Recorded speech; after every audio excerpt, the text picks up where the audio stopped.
Hi, my name is Noah Fransky, doing my kind of intro to the capstone project here, and just kind of a reflection on the GCC program so far.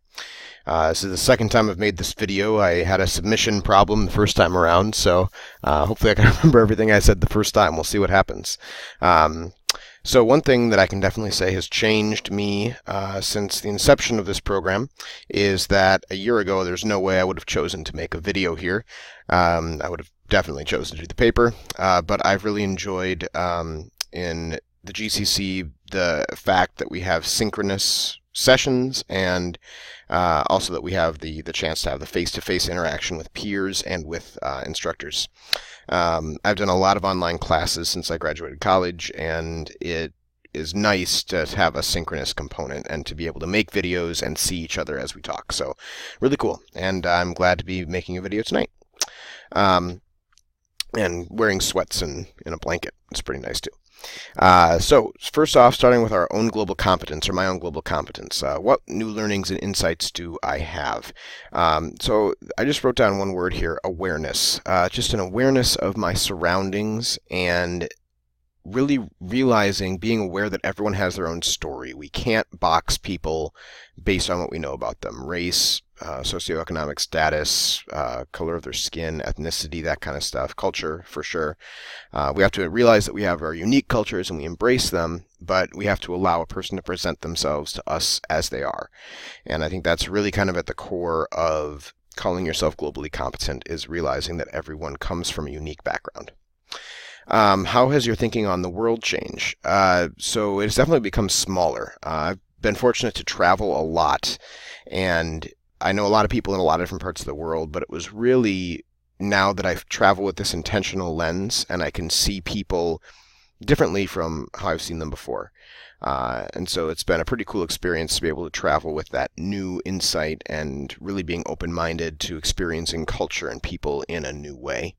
It's amazing how much we're connected to people across the world, people that we may not have ever met or thought about before. And just to think about the ways that we're connected through a global system is pretty awesome. How has your thinking about your position in relation to the world shifted?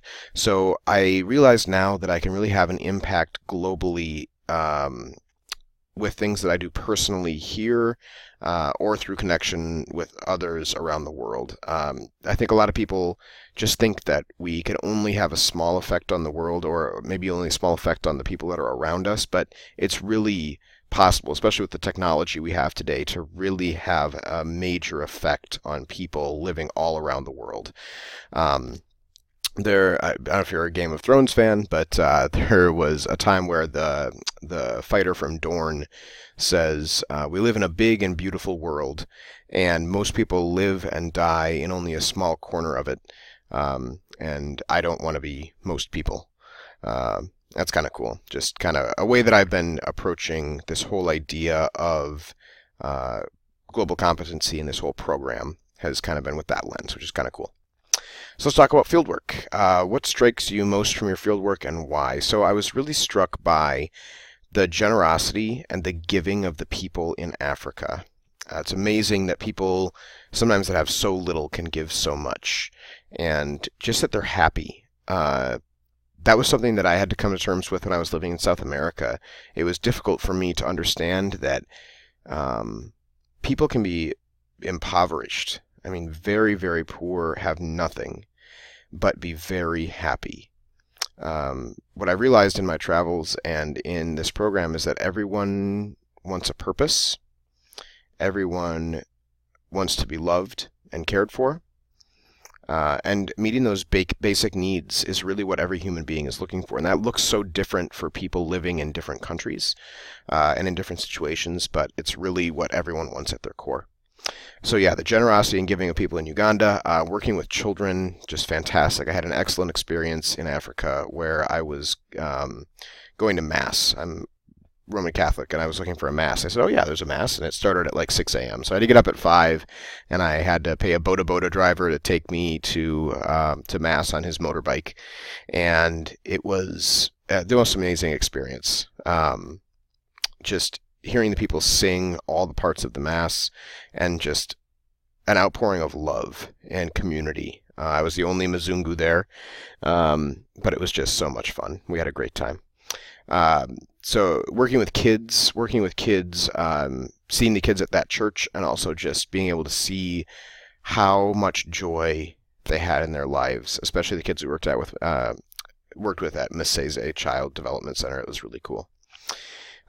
There's one experience also that will definitely stay with me the rest of my life. One of the last days that we were in Uganda, we were helping to run a clinic, and this clinic, there were all kinds of things that were opened my eyes. But one especially was I was sitting outside of a room where they were doing AIDS testing. It's just a profound experience for me because I was thinking the people that are going in here to get tested for AIDS, this is a radically life-changing diagnosis. And some really were looking for encouragement and courage, really. And so they asked if I would talk to them or pray with them or help them. And at one point I said, you know what, I'm going to go have this done, because I think that some people were just worried about being seen going in. And so I said, I'm going to do it. So I went in, and I was ashamed, I think, at how nervous I was, because I was thinking, I don't know if I've ever been in this close contact with people who are worried about having AIDS before. And I was thinking, there are strips in the garbage that could have blood with AIDS in it. And I was ashamed thinking that way, because these are just people. And they're people that are worried and scared. And you have to trust the doctors and just see what comes of it. And so I went through it, and it was just an experience that I will remember for a very long time. That shame and worry about people, but realizing that we're all just looking for those same common basic goals, which was, I don't know, it was a profound experience for me. So what new perspectives did you gain from the fieldwork, and in what ways? Just an insight into Africa. It was my first time to Africa. I've been fortunate enough to travel to Asia, Europe, South America, but Africa was so different. And it was my first time there, so that was really cool. And just a realization of how poverty can look different in different parts of the world. For example, in South America, clean water is generally not an issue because they're so close to the mountains anywhere that you are. And in Africa, it was. But at the same time, seeing people that are happy in poverty and happy with what they have, and that was really cool. So integration of my professional work. How have these learnings and reflections manifested in your current position? So one thing I've noticed is that I use inquiry a lot more. I love to just throw something out to the kids and just let them think about it. Whether it's about math, I'm a math teacher, or about something else. I just say, hey kids, this is something I was thinking about, and I want you guys just to stew on it for a while. And they hate it most of the time. They're like, we're in math class, we want an answer. But I just want to see them think through and process and open their world a little bit more. Just have them see more of what is possible and what's out there. Also, I'm much more aware of the language I use with students, and I do my best to teach equitably, which is not always with equality.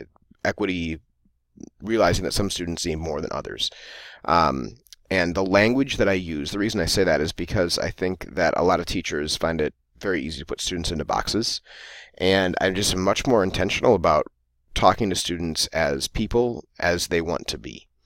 So letting them tell me their story and not assuming anything about themselves, which is pretty cool. And I think that a lot of students have realized that we've had a better relationship this year just because I'm approaching things a little bit differently.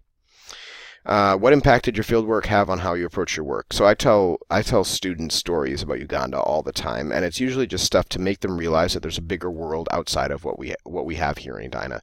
Edina has historically been very white, upper middle class, and it's changing. And just making them realize that the community is changing and that the world outside of what we see here is very different. And so just making them realize that there are experiences out there to be had and connections that you can make in that way. So as far as the capstone, to be honest, the capstone kind of scares me. I really don't know what I want to do. I'm hoping that the CPG is going to be able to open my eyes a little bit and help me see what I want to do. I definitely do want to do something with my students. That's something that's important to me. I want to take the relationships we've been building this year and run with those.